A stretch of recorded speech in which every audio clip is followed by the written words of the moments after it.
Hello students, आज हम करेंगे चैप्टर नंबर 5 अरिथमेटिक प्रोग्रेशंस का एग्जांपल नंबर 9। हमें दिया है a sum of ₹1000 is invested at 8% simple interest per year. Calculate the interest at the end of each year. Do this interest form an AP? If so find the interest at the end of 30 years making use of this fact. ठीक है, तो question को आपने सबसे पहले ध्यान से पढ़ना है और समझना है कि हमें क्वेश्चन में क्या बोला गया है। ठीक है, तो क्वेश्चन में हमें बोला है कि 1000 रुपए इन्वेस्ट किए गए हैं 8% सिंपल इंटरेस्ट पर। ठीक है, यानी कि हमें हर साल 1000 रुपए पर 8% के हिसाब से ब्याज मिलेगा। ठीक है, और आगे बोला है हमें कि हर साल के एंड में इंटरेस्ट कैलकुलेट करना है। ठीक है, इंटरेस्ट कैलकुलेट करना है और बताना है कि क्या ये इंटरेस्ट एपी की फॉर्म बनाएगा। ठीक है, अगर एपी की फॉर्म बनाएगा तो हमें बताना है कि हमें कितना इंटरेस्ट मिलेगा 30 साल बाद। ठीक है, यानी कि 30 साल के बाद हमें कितना इंटरेस्ट मिलेगा वो हमें फाइंड आउट करके बताना है। ठीक है, तो चलिए स्टार्ट करते हैं। सॉल्यूशन में सबसे पहले हम क्या करेंगे, हमें इंटरेस्ट कैलकुलेट करना है ना, तो हमें क्या पता रहना चाहिए, सिंपल इंटरेस्ट का फॉर्मूला पता रहना चाहिए। ठीक है, तो सबसे पहले हम यही लिख लेते हैं कि सिंपल इंटरेस्ट का फॉर्मूला क्या होता है। तो सिंपल इंटरेस्ट किसके इक्वल होता है, principal into rate into time upon 100। ठीक है, तो देखिए अब इंटरेस्ट कैलकुलेट करना स्टार्ट करते हैं। तो यहां पर लिखिए आप, so the interest at the end of first year. ठीक है, अब फर्स्ट ईयर के एंड में हमें कितना इंटरेस्ट मिलेगा वो कैलकुलेट कर लेते हैं। तो प्रिंसिपल अमाउंट कितना है, 1000 रुपए। ठीक है, 1000 रुपए पे इंटरेस्ट कैलकुलेट करना है ना, तो 1000 रुपीज है और कितने रेट से, 8%। ठीक है, तो यहाँ पर 8 आ जाएगा। टाइमिंग क्या है, eight the end of 1 year ना, तो यहाँ पर 1 आ जाएगा अपॉन में 100। ठीक है, तो ये 20 से 20 कैंसल, तो यहाँ पर आ जाएगा 80 रुपीज। ठीक है, अब नेक्स्ट निकालते हैं interest at the end of second year. ठीक है, अब सेकेंड ईयर के एंड में हमें कितना इंटरेस्ट मिलेगा वो देखते हैं। ठीक है, तो यहाँ पर आ जाएगा 1000 इंटू 8 इंटू सेकेंड ईयर के 2 साल ना। ठीक है, टाइम कितना हो जाएगा यहाँ पर 2। ठीक है, अपॉन में 100। ठीक है, तो यहाँ पर 20 से 20 कैंसल, तो ये आ जाएगा आपके पास 160 रुपीज आएगा। ठीक है, 8 2 16 और ये 0 है ना, तो ये 160 रुपीज आ जाएगा। ठीक है, अब नेक्स्ट निकालते हैं, ऐसे ही इंटरेस्ट निकालते जाइए आप। तो यहाँ पर लिखिए interest at the end of third year. ठीक है, थर्ड ईयर। ठीक है, यहाँ पर ये थर्ड ईयर है। ठीक है, अब थर्ड ईयर के एंड में हमें कितना इंटरेस्ट मिलेगा, देखिए 1000 रुपए पे 8% के हिसाब से, और थर्ड ईयर तक का निकालना है ना, तो यहाँ पर देखिए 3 आ जाएगा। ठीक है, अब ये 20 से 20 कैंसल, तो यहाँ पर आ जाएगा आपके पास 240 रुपीज।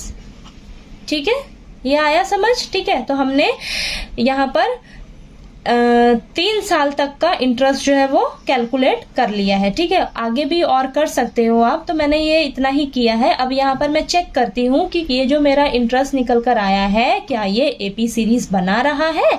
ठीक है, तो यहाँ पर हम देखते हैं हमारे पास क्या आया है, 80, 160, देन 240। ये आगे आप और भी कैलकुलेट कर सकते हो। ठीक है, तो मैंने इतना ही कैलकुलेट किया है। ठीक है, अब यहाँ पर आप डिफरेंस देखिए, इन सभी के बीच में डिफरेंस कितने का आ रहा है। यहाँ पर देखिए 80 का डिफरेंस आ रहा है, इन दोनों के बीच में भी 80 का डिफरेंस आ रहा है। तो हमारा जो डिफरेंस है ना, तो यहाँ पर आप लिख भी लीजिए। देखिए डिफरेंस देखिए, A2 माइनस A1, यानी कि 160 माइनस 80 कितना आ रहा है, 80 आ रहा है। ठीक है, और भी देख लेते हैं हम, A3 A3 में से A2 को माइनस करके देख लेते हैं। तो 240 में से जब मैं 160 को माइनस करके देख रही हूँ तो मेरा यहाँ पर भी 80 आ रहा है। ठीक है, तो यहाँ पर आप साइड में लिख लीजिए डिफरेंस इज सेम। ठीक है, अगर हमारा डिफरेंस सेम आ रहा है so yes it forms an AP। ठीक है, यानी कि ये जो हमारे पास सीरीज निकल कर आई है ये AP बना रही है। ठीक है, AP बना रही है तो हमें क्या करना होगा, हमें बताना होगा कि 30 साल बाद हमें कितना इंटरेस्ट मिलेगा। ठीक है, तो चलिए वो कैलकुलेट कर लेते हैं हम। यहां पर लिखते हैं interest at the end of 30 years. अब 30 साल बाद हमें कितना इंटरेस्ट मिलेगा। ठीक है, तो उसके लिए हम क्या कर रहे हैं, यहाँ पे AP का फॉर्मूला लगा लेते हैं। ठीक है, तो AN is equal to A plus N minus 1 into D। ठीक है, तो यहाँ पर देखिए आप, यहाँ पर हमें क्या निकालना है, 30 साल के एंड में हमें कितना इंटरेस्ट मिलेगा ये हमें कैलकुलेट करना है। ठीक है, तो यहाँ पर आपके पास A क्या हो जाएगा, यहाँ पर साइड में लिख लीजिए, आपके पास A क्या हो जाएगा 80, डिफरेंस क्या हो जाएगा आपके पास, कॉमन डिफरेंस कितना निकल कर आ रहा है वो भी 80 आ रहा है, और N क्या रहेगा आपके पास 30। ठीक है, 30 साल के एंड का हमें इंटरेस्ट निकालना है ना कि 30 साल के एंड में हमें कितना इंटरेस्ट मिलेगा। ठीक है, तो वो क्या हो जाएगा, N क्या हो जाएगा आपके पास 30। ठीक है, तो ये आप लिख लीजिए यहाँ पर A30 is equal to A कितना है 80 प्लस 30 माइनस 1 इंटू में यहाँ पर भी 80। ठीक है, तो ये आ जाएगा आपके पास 80 प्लस 29 इंटू 80। ठीक है,